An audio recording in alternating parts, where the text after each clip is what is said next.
BJP দলে যারা ষড়যন্ত্রকারী রয়েছে তাদের বিরুদ্ধে রুখে দাঁড়াতে হবে। ষড়যন্ত্রকারীদের এখন থেকে না দমালে ভবিষ্যতে দলের জন্য ক্ষতিকারক হয়ে দাঁড়াবে, যার জন্য শুরুতেই ষড়যন্ত্রকারীদের খতম করে ফেলতে হবে, তবেই সংগঠন আরও শক্তিশালী হবে। এই আহ্বান রেখেছেন প্রদেশ বিজেপির সভাপতি রাজীব ভট্টাচার্য। শ্রী ভট্টাচার্য সমস্ত কর্মী সমর্থকদের উদ্দেশ্যে বলেন, আমাদের সঙ্গে রয়েছে দেশের প্রধানমন্ত্রী নরেন্দ্র মোদী, রয়েছে মুখ্যমন্ত্রী অধ্যাপক ডাক্তার মানিক সাহা, রয়েছে বিপ্লব দেব, রয়েছে সমস্ত মন্ত্রী বিধায়করা। সুতরাং বিজেপির জয় কেউ রুখতে পারবে না।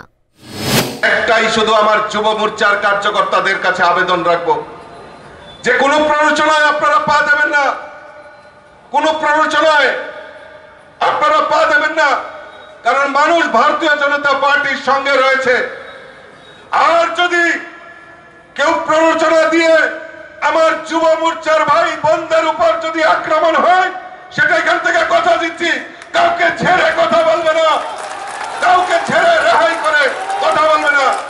কারণ আমাদের কাছে আমাদের দেশের যশস্বী প্রধানমন্ত্রী আমাদের পাশে রয়েছে, রাজ্যের মুখ্যমন্ত্রী আমাদের পাশে রয়েছে, বিপ্লব দেব আমাদের পাশে রয়েছে, সমস্ত মিনিস্টার বিধায়ক বিধায়িকা আপনাদের পাশে রয়েছে।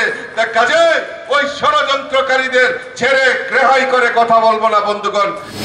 এদিন অনুষ্ঠানে বক্তব্য রাখতে গিয়ে মুখ্যমন্ত্রী অধ্যাপক ডাক্তার মানিক সাহা বলেন, আইন শৃঙ্খলার দিক দিয়ে ত্রিপুরা গত বছরে নিচের দিকে পঞ্চম স্থানে ছিল, এবছরে ত্রিপুরা তৃতীয় স্থানে চলে এসেছে। রাজ্যের আইন শৃঙ্খলা জনিত পরিস্থিতি ধীরে ধীরে আরও উন্নতির দিকে যাচ্ছে।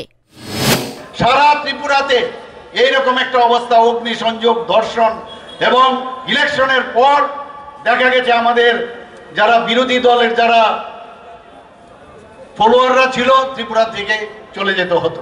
কিন্তু আজকের কি পরিবেশ, আজকে ত্রিপুরার আইন শৃঙ্খলার কথা যদি আমি বলি, সারা ভারতবর্ষের মধ্যে 28টা রাজ্যের মধ্যে আমাদের নিচের দিক থেকে গত বছর পঞ্চম স্থানে ছিল, এবার তৃতীয় স্থানে চলে এসছে।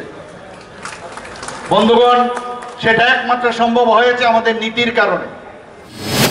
যুব মোর্চার উদ্যোগে আয়োজিত জমায়েতে বক্তব্য রাখতে গিয়ে প্রাক্তন মুখ্যমন্ত্রী সাংসদ বিপ্লব কুমার দেব বলেন, নতুন ত্রিপুরা গড়ার লক্ষ্যে 2018 সালে বিজেপি দল যেই লক্ষ্য নিয়ে কাজ শুরু করেছিল, বর্তমান মুখ্যমন্ত্রী মানিক সাহা তার সফল রূপায়ণ করেছে।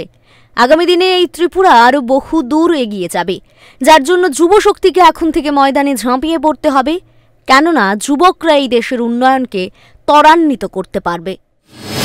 যে সংকল্প নিয়ে 2018-তে আমি কাজ শুরু করেছিলাম, আর সেই কাজকে ডক্টর মানিক সাহা মহোদয় আগে বাড়িয়ে এক নতুন ত্রিপুরা, এক শক্তিশালী ত্রিপুরা, এক যুবকদের ত্রিপুরা, এক মহিলাদের ত্রিপুরা, এক কিষানদের ত্রিপুরা, এক ওবিসিদের ত্রিপুরা, সমস্ত ত্রিপুরাবাসীর সুন্দর এই ত্রিপুরা নির্মাণের যে মন্ত্র ভারতীয় জনতা পার্টির সমস্ত কার্যকর্তারা, এমএলএরা নিয়েছে, তার সাথী হওয়ার জন্য আমি সবাইকে বলবো, মেরে মিত্র বন্ধুরা, আজকে নির্বাচন, আমি পশ্চিম ত্রিপুরা থেকে প্রার্থী, আর পূর্ব ত্রিপুরা থেকে রাজ পরিবারের কৃতি সিং দেববর্মা মহোদয় প্রার্থী হয়েছে।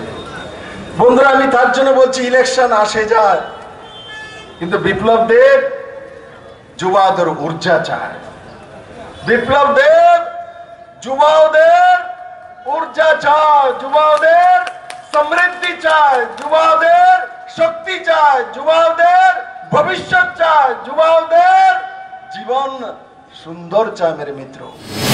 রাজধানীর রবীন্দ্র ভবনের সামনে আয়োজিত যুব জমায়েতে এদিন 3 প্রার্থীর সমর্থনে বক্তব্য রাখতে গিয়ে প্রত্যেকেই 7 রামনগর বিধানসভা কেন্দ্রের উপনির্বাচন ও পূর্ব এবং পশ্চিম ত্রিপুরা লোকসভা আসনে বিজেপি প্রার্থীদের বিপুল ভোটে জয়ী করার জন্য নির্বাচক মণ্ডলীর কাছে আহ্বান জানিয়েছেন।